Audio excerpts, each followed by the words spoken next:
Here we go. So, welcome everybody from near and far. You know, this is the first amazing ArtSpan event that we can really do from everywhere and anywhere in the world. So, I'm hoping that all of you might take a moment as you hear me kind of give an overview and a welcome.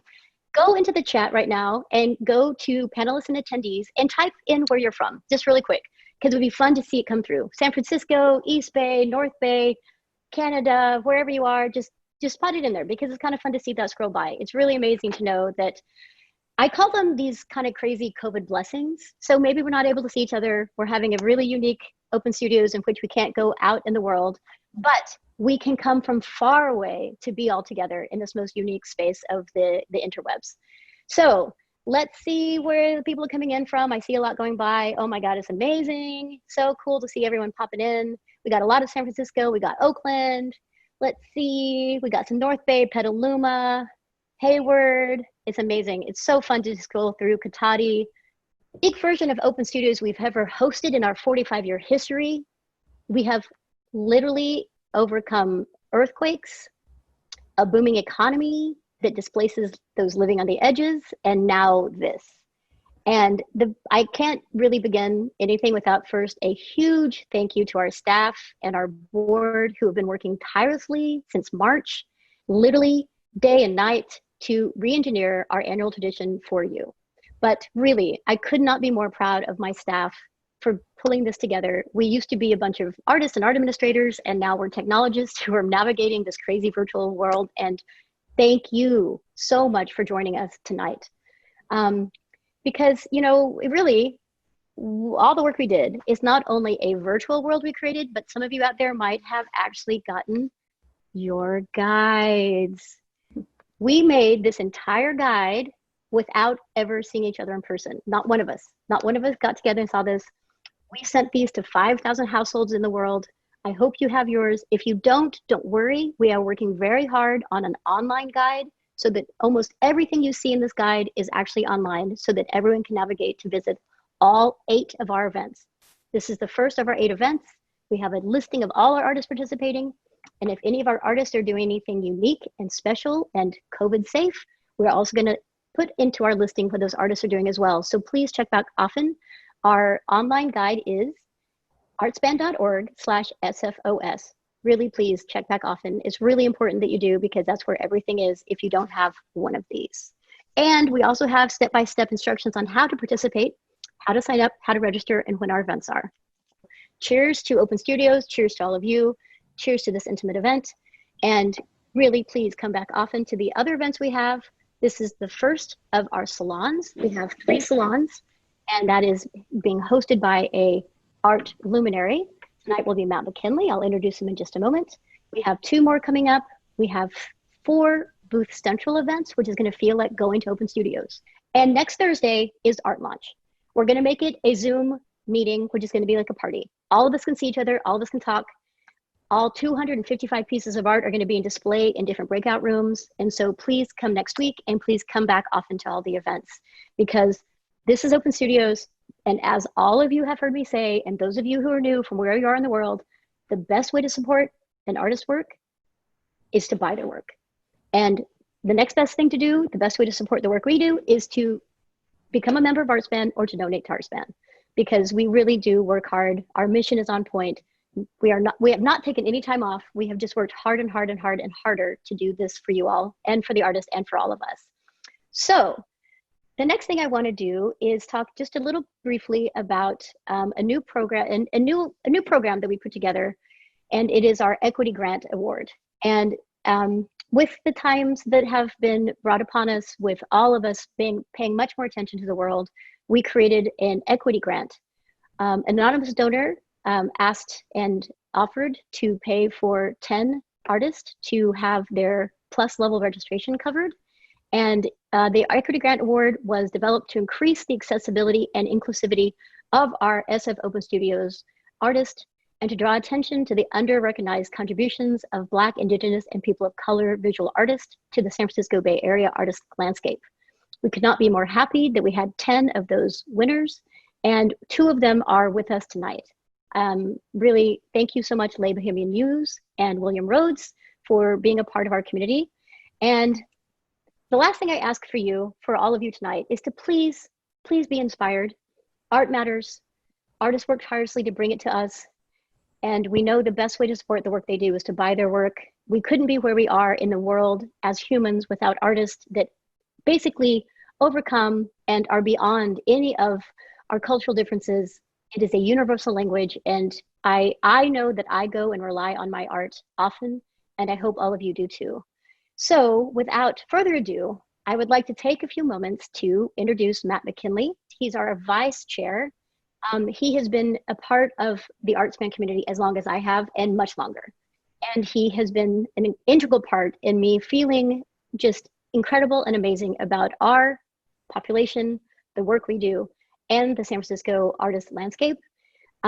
He really is an amazing human that loves art, and he has been working since 1999. He is a San Francisco native, and he has created and designed hundreds of exhibitions. His curatorial approach, for those of you who don't know him, many of you do, is renowned for his keen eye for color relationships, his sensitivity in facilitating imagery interaction within his loyal designs, and his layouts are unparalleled. The diversity of topics that he addresses through his thematic exhibits is amazing. And if any of you have heard him be a moderator for one of us or heard him speak about art, you know it's really amazing. He's very heartful, very thoughtful, and he really, really does love art and artists. And I'm going to go ahead and leave it here for Matt to pick up and tell you more about his theme and his approach for the night, and really why art matters, and most importantly, why artists matter, because without artists, we don't have art. And without art, we don't have a world in which keeps us all as one whole. So thank you all for being here. From the bottom of my heart, I have not been more excited. Really, thank you, Matt, and thank you, Diane, for taking the show away. So here we go. Thank you, Joan. It's an honor for me to be able to host this initial art salon for ArtSpan and to officially kick off Fall Open Studios. I'm so excited. Folks, this is a win for the Bay Area arts community. It was never a debate really about whether Open Studios would happen this year, only how it would happen. And I think Executive Director Joan Madonna and her staff, along with consultant Audrey Heller, they've done an incredible job in producing this year's event. Definitely shout out to them. And it's really exciting that technology provides for Bay Area-wide artist participation and for connection to art collectors and appreciators everywhere. So tonight, folks, we're going to be explorers going on an extended safari. Our journey has 23 stops, and each stop offers something unique and something amazing for us to look at.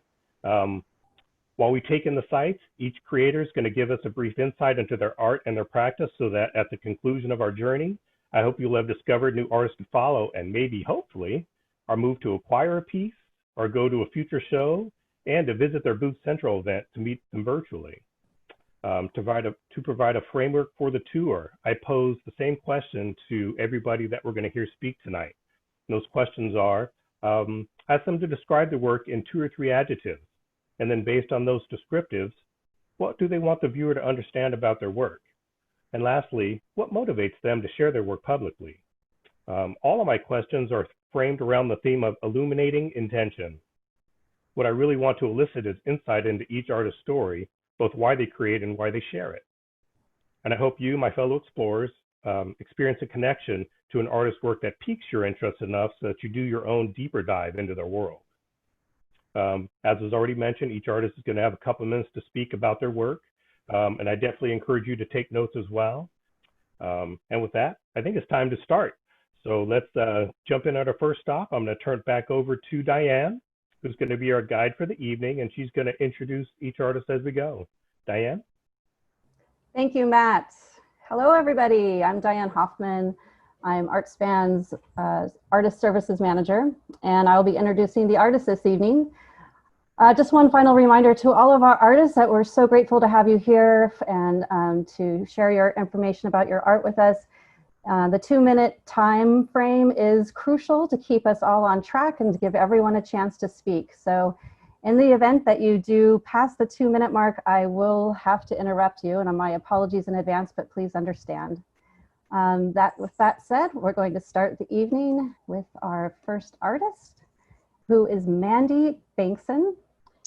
Hi. I would describe this piece, we were asked to look at adjectives, as dynamic and atmospheric.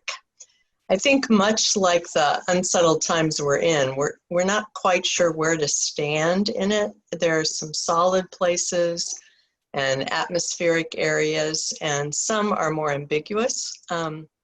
There's movement, like something's going on behind the scenes, but we're not quite sure what it is. I love painting with acrylics because I can work fast, creating layers and glazes, and I thrive on plunging into the unknown with no plan. The challenge is letting go of trying to control the painting and beginning to let it to have its own voice. I improvise and then I stop and analyze and go back again between those two. The poet Mary Oliver, in her instructions for living a life, says, pay attention, be astonished, and tell about it.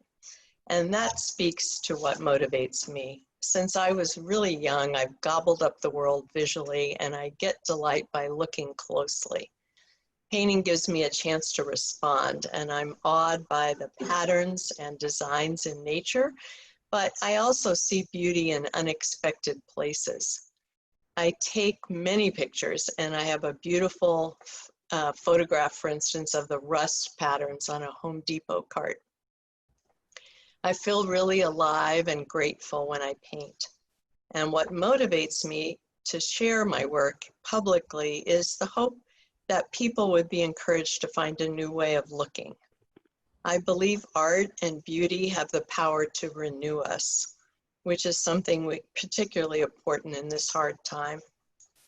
And selling my art is also a way for me to contribute to something I feel deeply about. Thank you so much. Our next artist,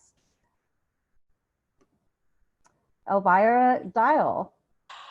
In creating this piece, I wanted to create something grand, massive, and at the same time light and airy, levitating. Something with lots of air around it to breathe. Something timely, relatable and distant, and at the same time clearly unclear. This work is titled Portola, and it was created in shelter-in-place time, about between May and August. Sometime in April, a young couple approached me to make an artwork for them. And so this piece and another one, this is a quite large work. It's, well, it's no longer on the screen, but it's 4 feet by 10 feet. And there's a companion piece to it, which is 4 by 6.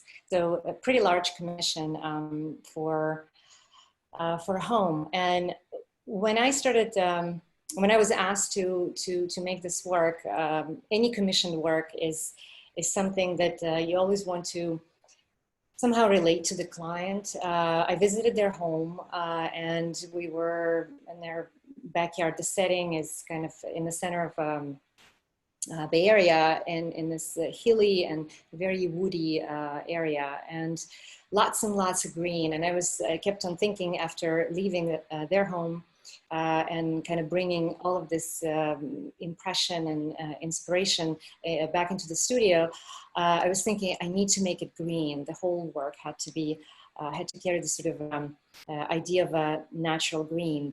Appreciate your words, thank you. Hello, Natasha, please go ahead and share with us.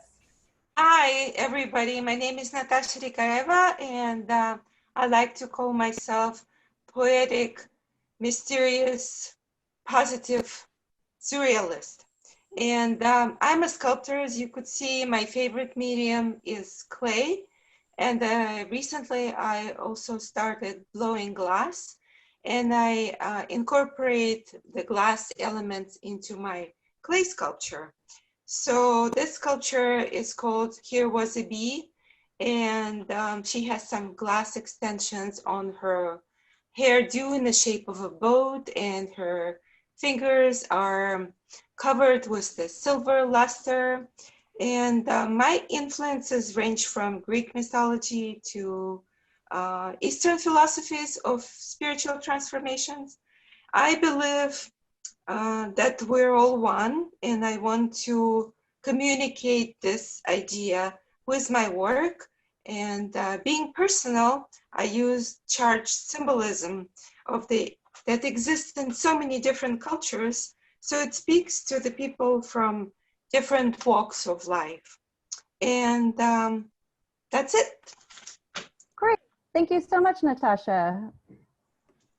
Okay. Thank so you. we'll move. Thank you so much. Our next artist is Lois Donaghey. Hi, Lois.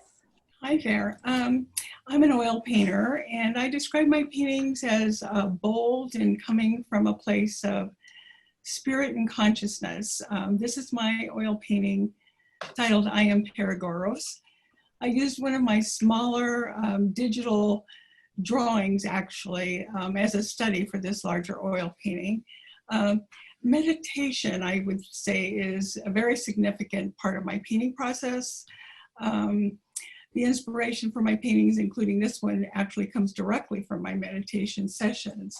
During the meditation that this painting came out of, I had my iPad, which I keep close to me whenever I'm meditating, nearby so that I could do, if I wanted, or if I had a vision or if I had some feelings, I could do a digital drawing right as soon as I was finished with that session. And I often use my iPad smaller pieces as studies for my larger paintings. I feel my meditations enrich my artwork to one degree or another, all of my artwork really. Sometimes, not all the time, but sometimes I will get so deeply into one of my meditations that I can actually I just find paintings there. I see them, I feel them, and they're just kind of hanging out there in my my meditation space. And that's does not happen that often, but it does happen. And if I'm smart, I come right back out of that meditation and I start painting that image. When I'm not smart, I just let that image haunt me for 2 months and then I go paint it.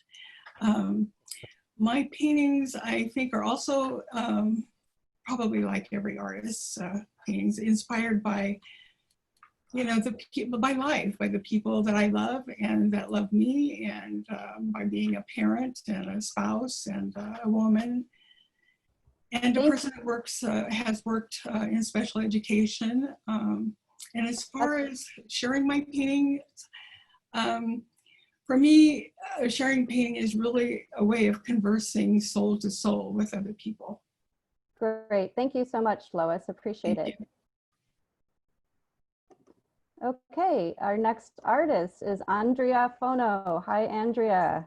Hello, hello. I'm going to start with a quote from the Brazilian writer Paulo Coelho, who wrote The Alchemist. We are travelers on a cosmic journey, stardust, swirling and dancing in the eddies and whirlpools of infinity.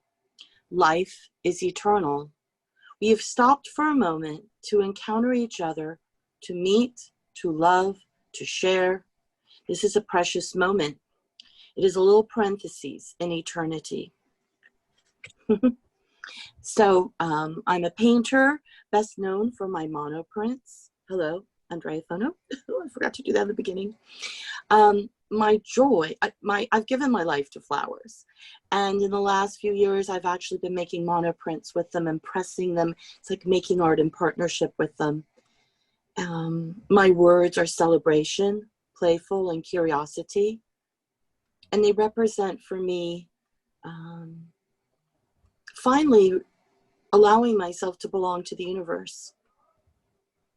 Because sometimes we don't know where we belong, and we de-belong ourselves. But I've belonged myself to the universe, and the art's an invitation for you to see yourself as part of that too. Thank you. That's lovely. Thank you, Andrea. Okay. So our next artist is Tanya Herrera. Hello, Tanya. Hi. So I wanted to start out with my adjectives. My name is Tanya Herrera, and I decided to pick homage because I pay homage to every animal's bone that I work with. And I also pay homage through using the patterns that are derived from my heritage. Raw, because a lot of my work is pretty raw and visceral.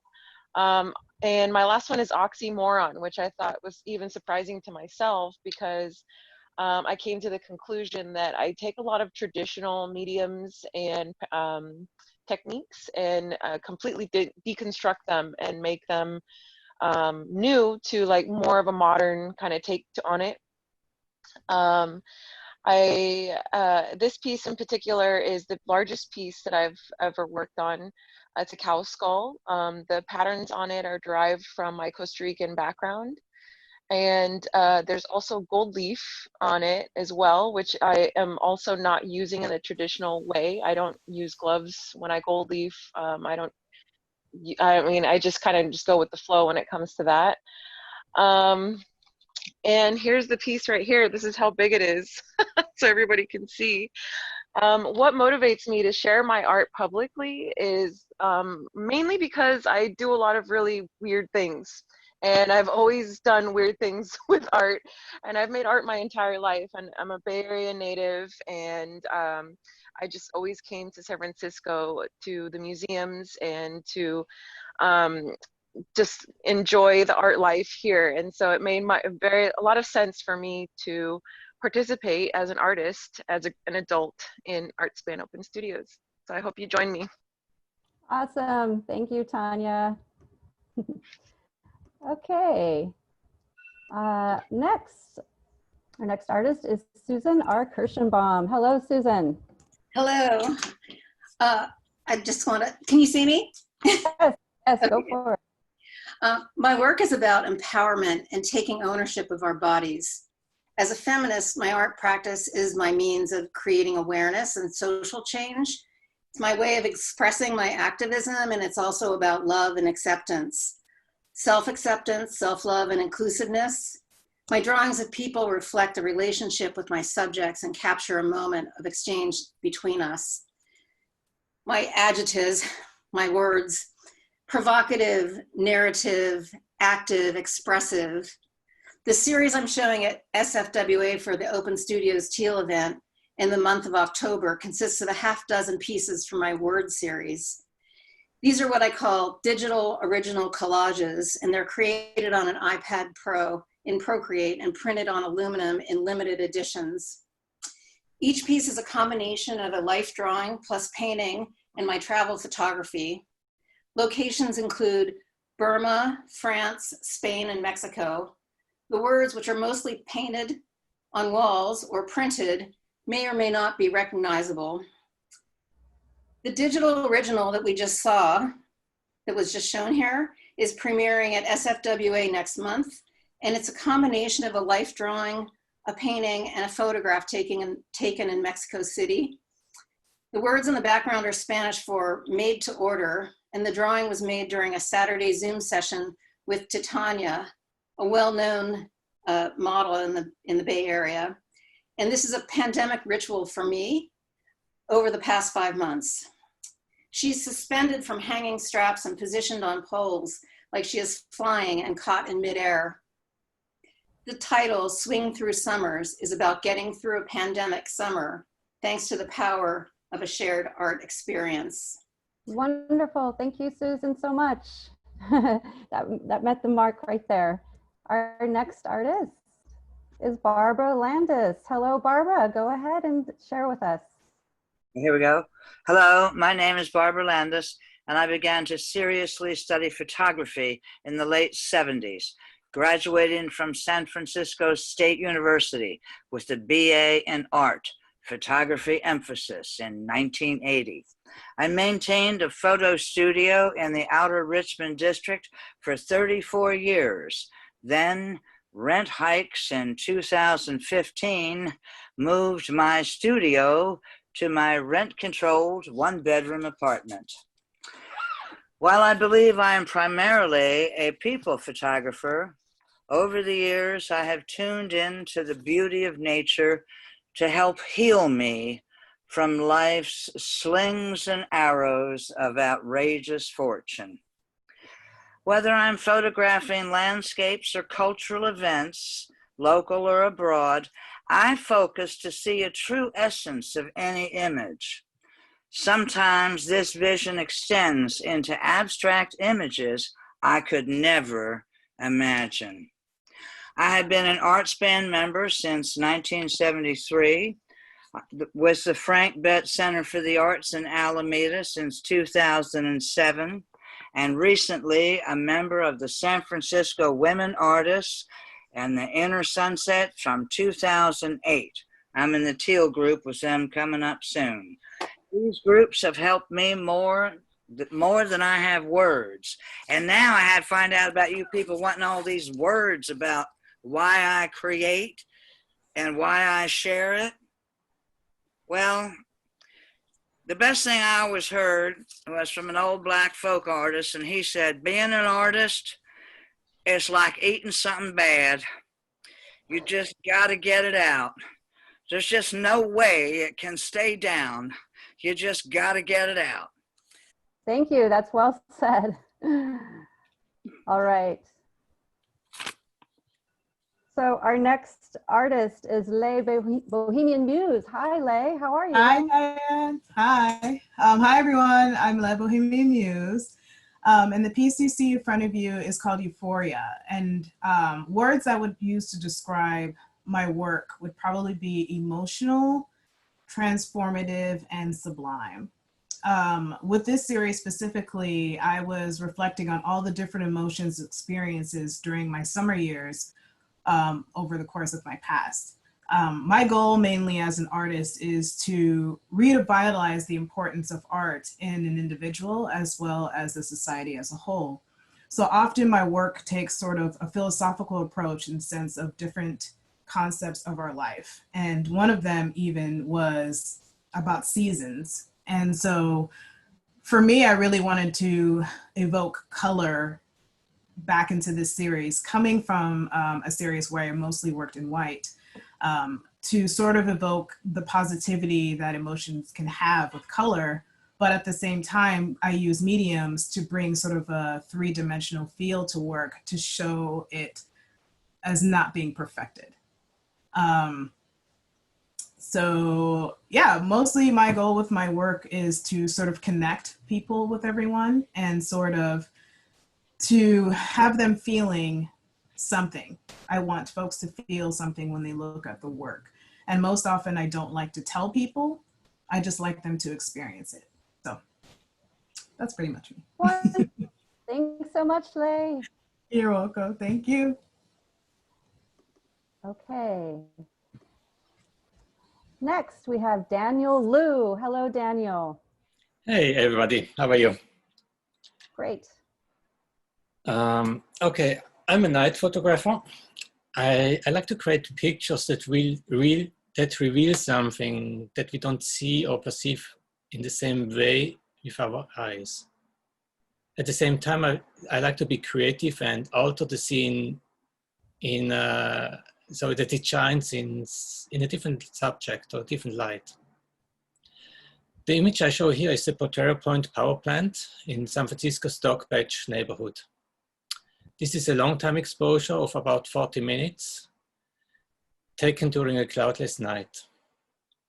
With the long-time exposure, I capture the apparent movement of the stars that creates these streaks in the sky. They're called star trails. It's a technique that I regularly use. At the same time, I use my fancy flashlight to illuminate different parts of the scene, like here in the power plant, the different stories. This is a process called light painting. And so yeah, in this case, I was moving around the power plant while taking the image and illuminated the different stories with different lights. So this image is really a great example how I combine different photography techniques to create something new. And something that we don't capture by just pressing the camera shutter button. I really enjoy this, and I hope you're curious and come out and visit me during the Gray event. Thank you. Thank you, Daniel. Well done. Okay. So next we have Beth Puther, and I believe that Beth is not able, or has not joined us this evening, unfortunately, but I did want to show her information. Beth has a home she calls the Breger Art House, and she will be doing open studios during the Teal event on October 3rd. From here, I'd like to take just an intermittent break and speak a moment again with our salon host, Matthew McKinley, and get perhaps his thoughts on the commentary we've heard so far before we continue on with our second half of the program with another 11 or 12 more artists. I think it's so far what I've heard, it's very exciting to hear. You know, one thing for me that, and one of the reasons why I'm always so excited about open studios, even though this year we're going to be doing it mostly virtually, is that the conversations that you can have around the world that wouldn't normally be conversations that you can have just with, I don't know, artwork frames of possibility and an expansion of what can be possible in finding beauty in the world and positivity and things like that. If you go back and I don't know if you were taking notes, I certainly was, about the adjectives that people use to describe their work. There are things, it seems, just a generalization of at least the artists that we've heard so far, a lot of positive energy is put into the creation of the work. A lot of beauty is being searched for and trying to be discovered. Artists are great at combining elements of our world and things that we may not even think about and putting them out there for us to enjoy and see. And that to me is, it's a superpower, actually. It's a skill. It's something that, you know, especially in these times, I'm not going to get into the whole, well, we all know what's happening in the world today. This is all a break and an escape, and more than that, it's hope that there are people that are thinking about what's best amongst all of us and what's best for all of us together. I don't know. Just very excited about this. So I want to thank everybody that shared so far. I also want to, for the folks that are still coming up, it definitely helps me and maybe helps other folks too, really kind of think about those adjectives that you're using to describe your work. Just those couple words, as folks are going to go back to the online catalog or get their actual catalog in the mail, maybe they'll go back to the adjectives that you described when they rediscover your work again. I want you to try to leave folks with something that's memorable about your work based upon the words that you choose. So just throwing out a little challenge there for you. Great. Thank you, Matt. Sure. Okay.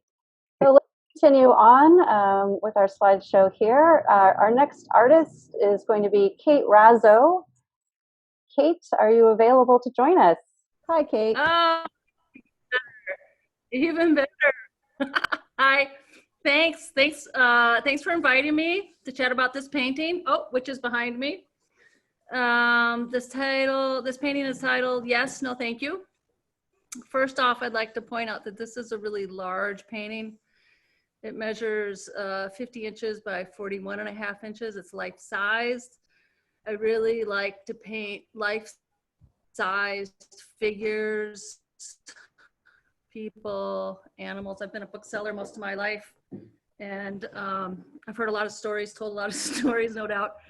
I really like painting life-size portraits. The numbers on this painting count the years of my life. You can see that they go up to 49, 57, 54 lifetimes. There are various texts on this painting. One is, "We hope it is our turn next." Another is, "We hope it was worth waiting for." I think a lot about civil rights movements. I think a lot about social justice and actions in the world and where we are and what is happening. And then there's another big text back there. "We reserve the right to refuse service to anyone," which was the start of a series of exactly that, where I became somewhat obsessed with that text. "We reserve the right to refuse service to anyone," again and again and again, and I repeated it. It seems like a clear enough concept, this idea of self-knowledge and self-knowing. This is a painting about indecision, of not always knowing the right thing to do, of rightness of action. The reason I've chosen to show this painting is because it's my favorite painting. It's honest, it's poignant, and I think it's very courageous. And those are my 3 words. Thank you very much. Thank you, Kate. Okay. So our next artist is Mr. William Rhodes. Hi, William. Thank you guys for coming out. I have to start because this piece is based off of things that are really important to me. I feel like it's my spiritual food, and the foundation of a lot of my work is the church. So I have to start off with a church song. Soon and very soon, we are going to see the King. Hallelujah, hallelujah, we are going to see the King. Okay, I'm not a singer, but the reality is this piece, when you look at it, I really had to, this piece was created during the time of shelter in place. So I had to think about the things that were really foundational to me. So when you look at the image in the beginning, you see women that are church ladies. It's based off of a famous photograph by a photographer that actually photographed Muslim women, but it inspired me to think about women that were part of the church, that were really laid the foundation for me. So it was really important to really try to find that. I also include the carved pieces along the sides, which are pregnant women. That really, for me, and a lot of my pieces deals with symbols of giving birth to something, really giving birth to ideas and really creative thoughts. So it's really, these pieces are very personal to me and deal with a lot of the things that are foundational to me, what gives me comfort. So thank you guys. Thank you, William. I love the song part. That was, you got a great voice. Well, I hope I didn't kill anybody. I don't think so. Right. And now we have Karl Roeseler. Hello, Karl. Can you join us? My 3 words are stark, poetic, and magical. And I wanted to just say that I guess for me, art is a process of discovery, both for me as an artist, trying to uncover things I hadn't known previously about the world, but also I kind of feel if I've done my job correctly, and a viewer discovers something about her or his own world that they hadn't known before by looking at one of my works, I've done my job. This is part of a body of work called Places I've Done Time, which began as a series of paintings where each painting was a block in San Francisco that I either lived on or had studio space in. And after 17 paintings, I wanted to expand that and include buildings that I had some sort of personal or inexplicable affinity for. And part of my process is to, in this body of work, is to strip out all of the background and present these mini cityscapes in a stark silhouette.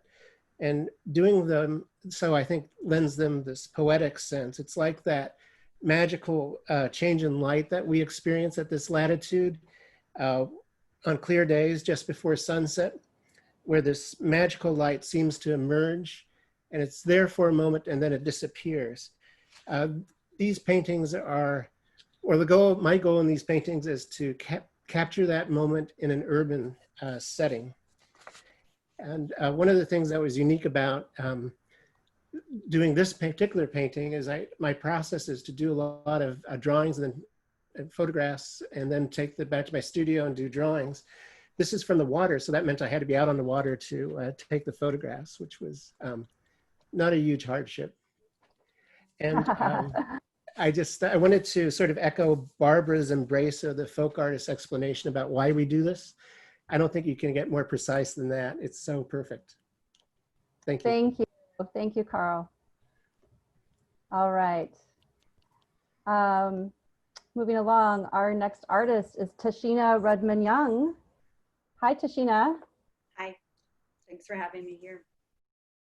Spirit, energy, mythical. I stand at the sea, watch birds fly above me.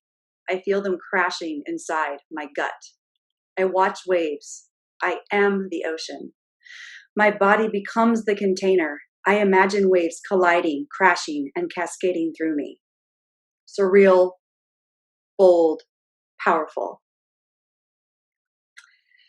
I'm Tashina Rudman-Young. This is a work in progress that I'm loosely titling Crow Spirit Woman. Up until now, here's a few different angles. She's a little bit larger than life size. She's on unstretched canvas. On Mother's Day, I snuck out of shelter in place with my best friend.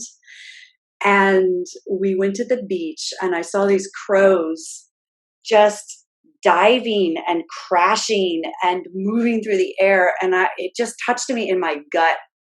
And I said, this is how I feel when I'm trapped inside shelter in place. And this energy is this restless energy that I always feel, but really, especially when I'm not allowed out of the house very often. And so I decided that I would do a self-portrait of it. I'd already started going away from just pure abstract, like what you see behind me, and wanting to do things that ironically came from meditations, like I'm hearing with some other people. So that really resonated. When people look at this, I want them to recognize the spark of the spirit of nature that's inside of them, the connection that we all share. I feel like I've heard from other people, it's ironic that we all have that spark of life, the universality of matter, spirit, atoms that make up our bodies, the sea, the sand, birds, the air, and we feel it when we go out into nature. And I think we're all craving it right now. I'm also hoping it resonates with you, the viewer, on a deeper level. Well, hopefully you can see and recognize that you are nature, that we're all connected to nature. What motivates me to share my work publicly is the desire for viewers to have, like I've heard before, a strong, visceral, personal connection, that you be moved in some deep way. You might feel joy, sorrow, desire, energy coursing through you, or you might say, God, I feel restless like that bird too. I want them to see themselves in it. I want personally to live my life feeling fully alive all the time, and I want to inspire you, my viewer, to do the same. Please join me Saturday, September 26th. I'm in the Rose group, and I hope we can talk more. Thank you. Thank you, Tashina. Thank you. Okay, great. And next we have Valerie Scott. Hi, Val. Hi, I'm really enjoying this, everyone. It's fantastic. Wonderful. As mentioned, I'm Valerie Scott, and my art handle is VSC Collection. I'm at Yosemite Place, the historical, wonderful building, and I'm in Studio 290. I am beyond grateful for the image that is up, that has been chosen for the DeYoung open exhibit, and the dates and times to be determined once we can all go safely back inside. 3 adjectives is, I thought about this, and I think it's energetic, motion, and contrast. That best sets up my work.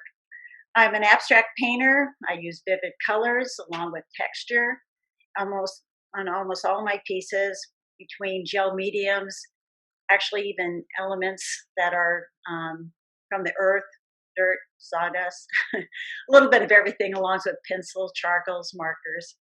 I really enjoy creating, and I hope it brings interest and intrigue to my piece. My ability, or rather passion, to take chances with my art while listening to music pushes me to experiment with all my artworks. I love rock and roll, and that's my main muse, although I do love folk and a bit of jazz too. It inspires me, and I create always listening to music. And I believe it pushes me to different limits. I enjoy showing my work publicly because actually I really appreciate the feedback. It's extremely helpful as an artist to hear others' point of views about your abstract works. Plus, knowing that my painting spoke to someone, it's a fabulous feeling, and it's very inspirational to me. So please join me September 26th from 10 to 2 to view my available artwork in my actual studio. And be well and take care in these challenging times. And good night. Thank you, Val. Thank you so much. All right. Next, we have Lorraine Seiden. Hello, Lorraine.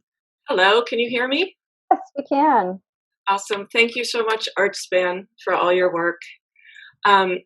So throughout my work, I use the language of textiles, which has traditionally marked the tension of creating time and space in women's lives.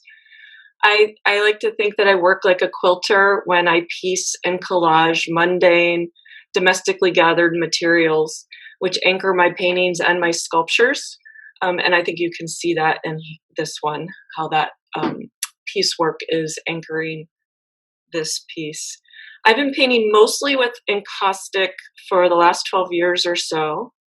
I am going to back up a moment. I wanted to talk about a little bit more about using repetitive gestures, which appear a lot in my work, and mark making, because instead of fighting the interruption, which marks my life, and it has for many years with children and lots of students, I really want to embrace that and the rhythm of interruption and turning it into something whole and sublime. All right, so the medium I use mostly is encaustic. It's a beeswax-based paint, and I use so much of it that I just make it by the crock pot full using the raw materials. And I have to heat it up when I come into my studio up to 170 degrees.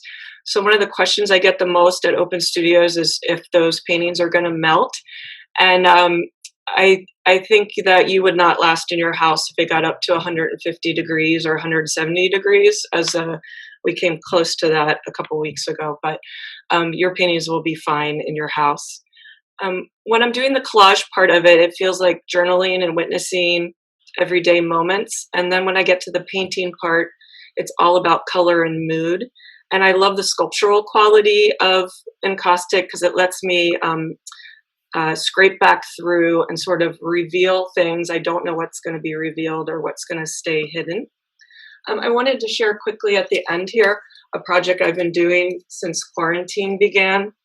I've been exploring these sculptural forms. I'm calling these safety nets. They were inspired by sketches I was doing before quarantine, and then I realized what they were. There was a lot of toilet paper hoarding going on, and I thought there must be a lot of tubes. So I grabbed a bunch of those and some kitchen twine and started weaving these together. I really like that they explore, to me, connection that we've sort of rediscovered during this time against a backdrop of thrift and appreciating what we have. Sorry, I have to call it time. I'm sorry. Okay, thank you.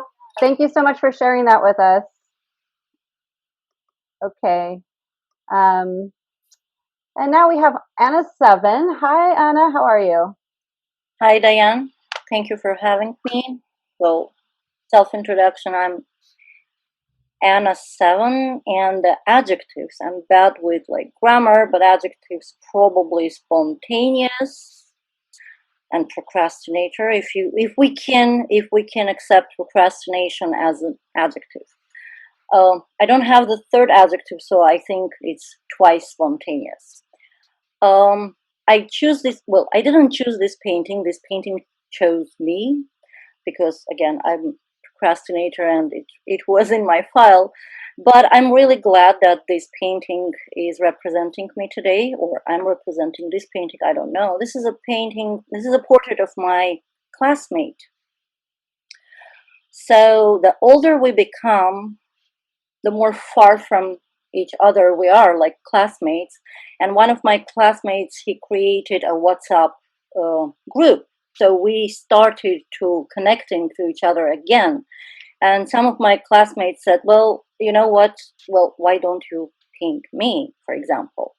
And well, this is Bella, meet Bella. This is my best friend. And when I started to paint her, I was like keeping her image, and I've seen her like last time 25 years ago or so. So I started to use the image that was in my brain. Plus, she sent me her pictures, and she was like, "Oh, well, I don't look like that anymore, so you need to change it." So this is kind of a symbiosis, the mixture of what she was in my memory and what she is today. Why do I want to show it? Well, I think that's the part of being artist, is just not natural desire. You do something, you just want to show it to people. And in the beginning, it's probably scary, or you're like, you're afraid of the reaction, but then it's just part of the process. You want that feedback. You want the feedback if it's bad or good. It doesn't really matter. You want the feedback. That's the reason why we all share. I absolutely agree, Anna. Thank you so much. Thank you. Thank you for sharing it with us this evening. Okay. Look, hi, Jeremy. Our next artist, Mr. Jeremy Sutton. Hi, this is the Cosmo Alley Cats at the Club Deluxe. And for me, this is joyful, musical, and lively. So to give you a bit of background, this was created from life at my favorite club in San Francisco, Club Deluxe on Haight Street. And these are amongst my favorite bands. They're all my friends. And so for me, this painting is about experience. It's about an experience of joy, especially in the midst of what we're all experiencing. We were all practicing social distancing, by the way, and wearing masks when I wasn't painting. And I created this on an iPad using the app called Procreate and Apple Pencil, which allows me to sort of really be very spontaneous. And so this is all about life. It's about the process of making this painting. And I gave all the band members and the club owner a copy of this painting, and they absolutely love it. So it's given great pleasure to them. And one of the things I love about being able to paint on the iPad is to be able to share process. And so actually all my iPad paintings get to be augmented. And for instance, this painting actually has a video incorporated that you can see the club. And this was at the Horowski's Trio at the Cole Mansion. And what you're seeing here is in essentially overlaid on the painting through use of an app called Artivive. And there's all my brush strokes. So for me, this comes to what I love about sharing my artwork. It's not just an image, but it's a process, it's a feeling, and it's joy. And thank you all so much for what you're doing for us all in this community. So I just want to give you a huge thumbs up and a round of applause. Awesome. Thank you, Jeremy, for that experience. That was cool. Okay, our next artist is Claudio Talavera-Ballon. Hi, Claudio. Hi, Diane. Hi, everyone. Well, my name is Claudio Talavera-Ballon. I am an oil painter and muralist from Peru. I live in the Mission District in San Francisco. That's where I have my studio too. I have always painted farmers, fishermen, ordinary people. But when I moved to San Francisco, I started painting immigrants in the Mission District, then migrants on their way north, traveling in caravans or on the freight train known as the Beast.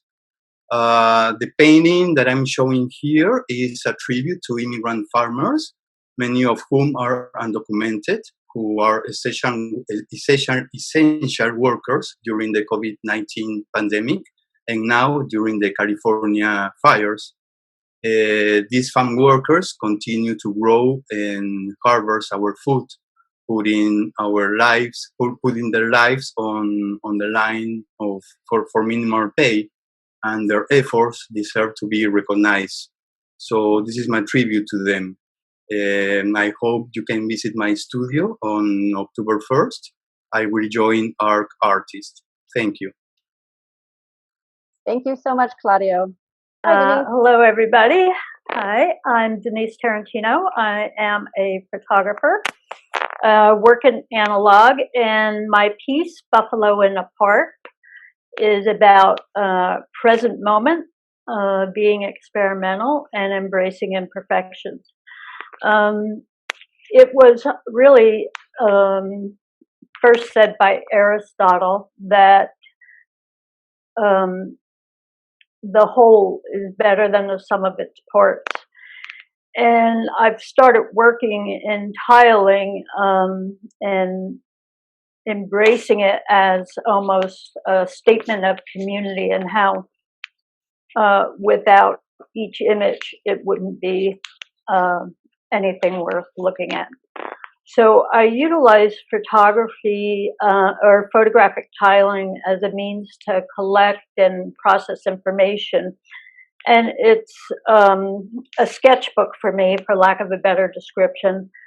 And it's a process where I can be experimental and don't worry about exposure or composition.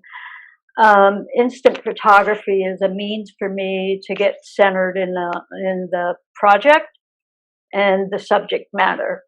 This is the sketchbook page from a project I did for San Francisco Parks Alliance. Shortly after completing this, I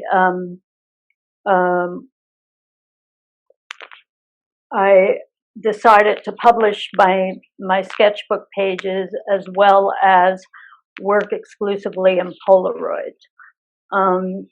As of late, we've all had a front seat to uniquely position what imperfections and stories can transpire into art. And when I think about it, our lives are made up of moments, and they're life-changing ones. They're ones that make me hold my breath. And I think when we get up in the morning, we have to look at ourselves in the mirror and just say, what will I do to make this a moment? And how can I make it mean something? So Buffalo in a Park is up for bid in the UCSF Alliance Health Project, their annual auction in October. Wonderful. Thank you so much, Denise. Yep. Thank you. Okay, our next artist is Einar Gergen-Weston. Hello, Einar. Hi, everybody. I definitely want to start with a big shout out to ArtSpan's also. You're doing great event. I always want to be part of these events and I never make it. And when I'm part of it, I'm like, everybody is so good. So it's going really well. I don't want to use all my 2 minutes. I want to talk about my art. I think I would say it's definitely magnetic. My art has this ability to attract you. You want to get close to them. You want to get to know them. And then I will say enigmatic, mysterious. You don't know what they are. Is it a painting? Is it a photograph? Is it a collage? It makes you super curious. And then layered. They are just full of stories. They're all waiting to be discovered in a way. With my photographs, I definitely love creating this poetic experience for the viewer, so they just get to see. And then I like this blurring the lines and crossing the boundaries between the street photography, because I take it in the streets and I see everybody, photographic design and fine art. And what motivates me to share my work is definitely the connection I have with the viewer, with the people, creating this curiosity in the viewer, and then this idea that I'll be covering this art that came out of my heart, my brain will be covering in someone's home for many years to come. Maybe it will be given as a present to their grandchild. I'll be gone and my art will be still in someone else's home. So I love this idea. And if you like to see more of it, join me at the Gray event, the 1st of October. I'll be hosting my studio visit from a great design studio, Gamble & Plus, and I'll be waiting for you. Thank you. Thank you, Einar.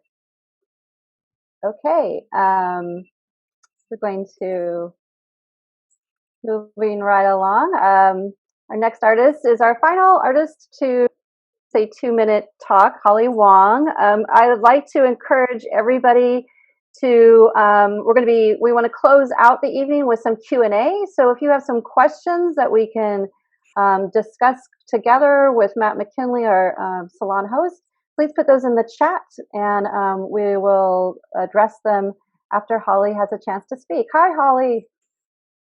Hi there. Thanks so much. I want to really acknowledge ArtSpan for this incredible and innovative program that you pulled off virtually overnight. Just incredible. I wanted to list my 3 adjectives, which is my goal is that it be energetic, transformative, and healing.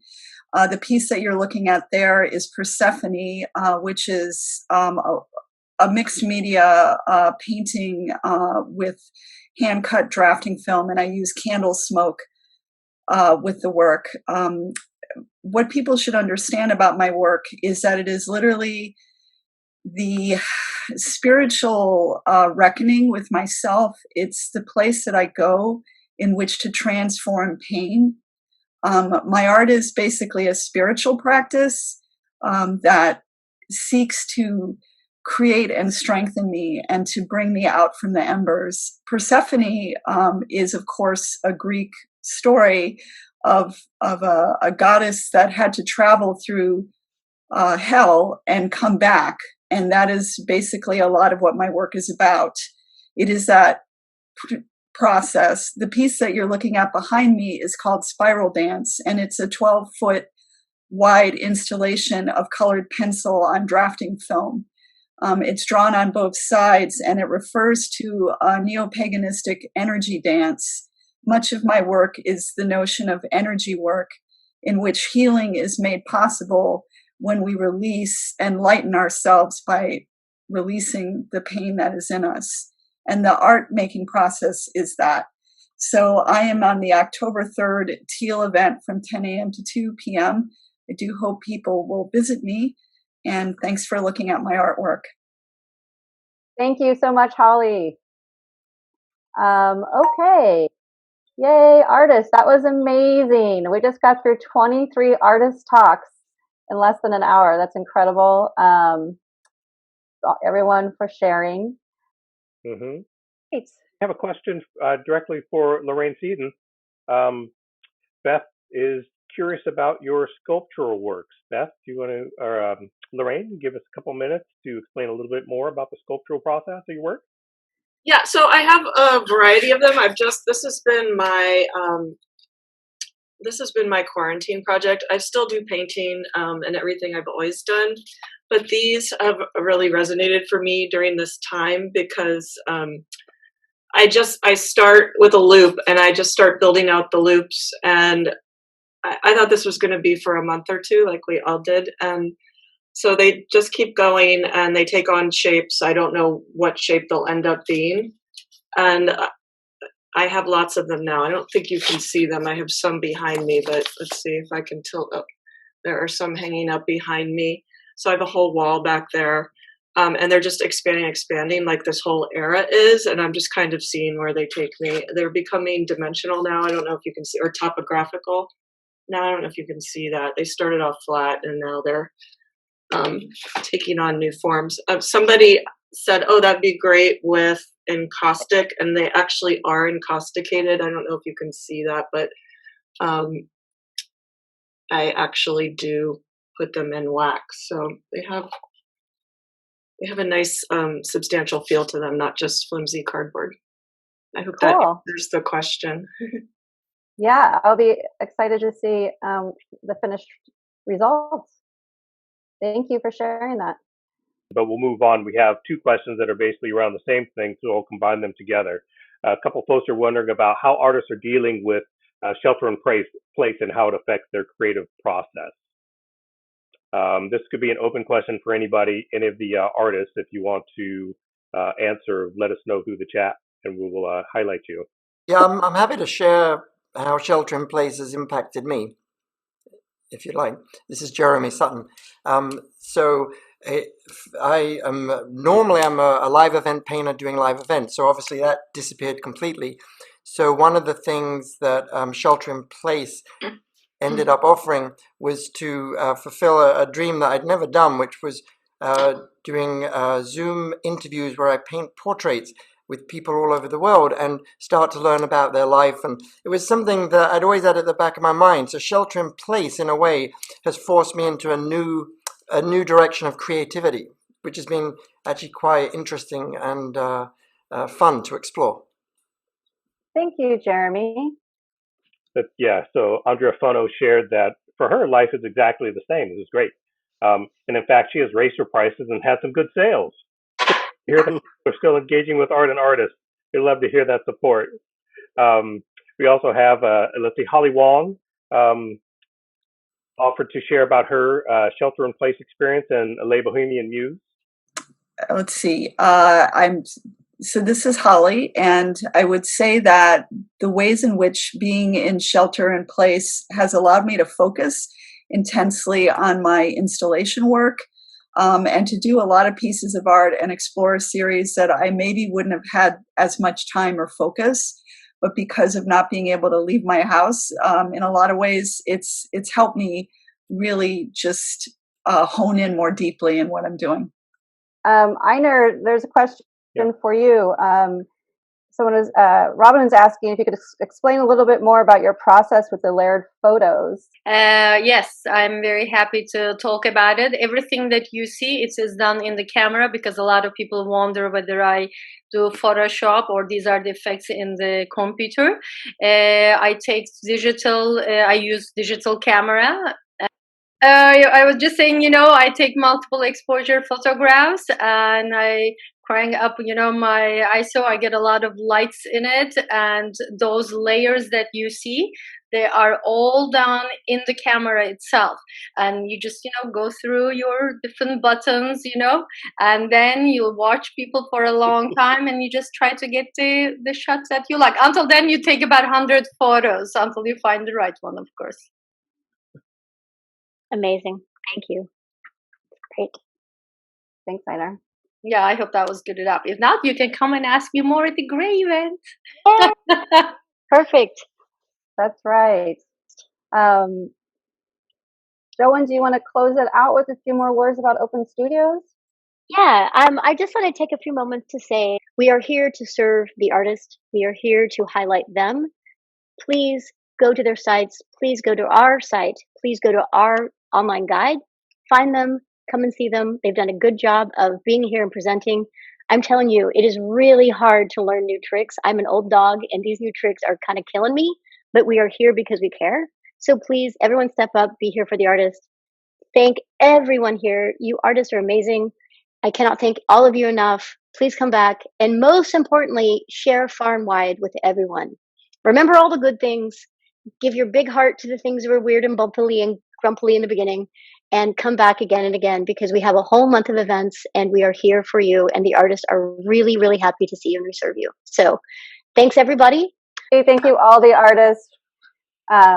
We love you. We appreciate you. We wish everyone a fun and exciting Open Studios event, no matter how you're participating.